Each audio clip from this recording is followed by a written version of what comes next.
Singapore says it will require sustainable aviation fuel, or SAF, on all departing flights from 2026.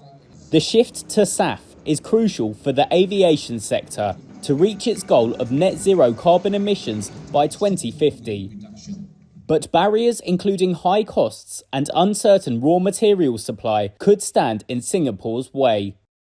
SAF is an alternative fuel made synthetically from hydrogen or from biological materials such as used cooking oil or wood chips. But it can cost 5 times as much as conventional fuel and accounts for just 0.2% of the jet fuel market.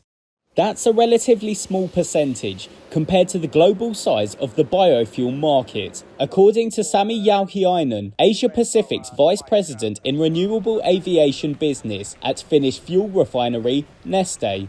Well, what is good to recognize is how early stages the whole sustainable aviation fuel market is, and also in how early stages the aviation industry is in deploying such solutions for emission reduction. Singapore's authorities announced they will initially require flights to use 1% SAF, possibly rising to between 3 and 5% by 2030, depending on wider availability and adoption. This will be paid for by a levy on tickets, according to Singapore's Transport Minister. At the current rate of global production, analysts believe there isn't enough SAF to keep up with demand or policy. Based on Singapore's targets, consultant Wood Mackenzie estimate its SAF demand will rise to about 2,000 barrels per day in 2026, increasing up to 10,000 BPD in 2030. Neste recently expanded its renewable fuel plant in Singapore, which the company says could meet the SAF demand. But Jauhiainen says the current demand for SAF just isn't driving producers to ramp up production. And all of this we have been so far lacking in aviation.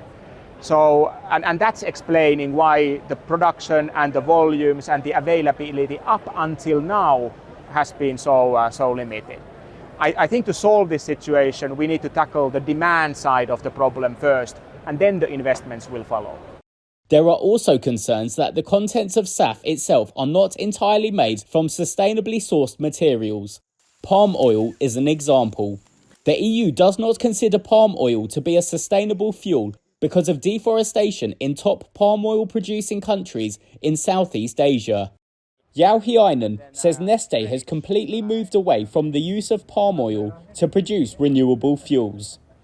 In response to questions to Reuters on Singapore's new SAF policy, Shell said SAF is the only scalable in-sector option to help materially reduce emissions from flights by 2050.